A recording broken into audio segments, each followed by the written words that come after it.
I didn't really work with him because I wrote the script, um, and I was planning to go to England or to Europe, my first trip abroad, and they rescheduled it, and it was going to come on while I was gone. And they said, "Oh, go ahead. We'll, the script is good. We'll get along with it." So I never was there for rehearsals, and except while I was in France, I had a card from my mother, and she said that they had seen Paddy Chayefsky's Middle of the Night with Eva Marie Saint and E.G. Marshall. And she said, "We're hoping your play is as good as his." Kind of, you always rely on mother to make you feel at ease with life. "We're looking forward to your play," because Paddy's were always hard acts to follow. They really were very tough. Uh, and I wish I had been there for the rehearsals because I would have done some work on it. I was not happy with what I saw when I got back, and it certainly was not Paul's fault. He is wonderful in it. He and Joanne Woodward were playing in Picnic on Broadway at that time, and Paul was playing a very small part and understudying Ralph, the leading role, I can't think of his last name.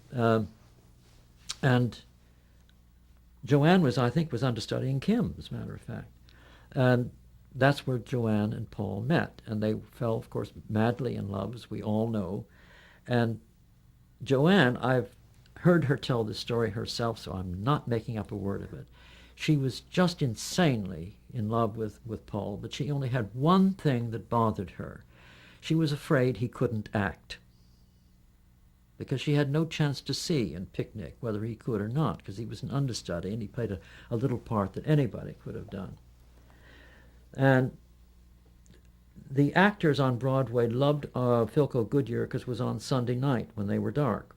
And so they loved to do it because they were free Sunday nights, and they could do the daytime rehearsals.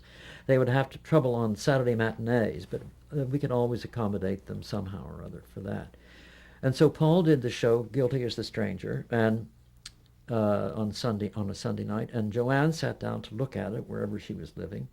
And in the middle of the second act, she said, "Oh, thank God he can act." And that's the story as she tells it. So then she married him. He was wonderful in it. And I used to show it to my classes for lots of reasons, mainly for the faults of the script. There's one totally unnecessary character in it that if I had been there, I would have cut out completely. But that's neither here nor there. It's the time when you're so certain you want to make a point that you overstate it, and I didn't need this man slobbering around doing the things that he was doing. But Paul was wonderful, and Arthur did a very good job.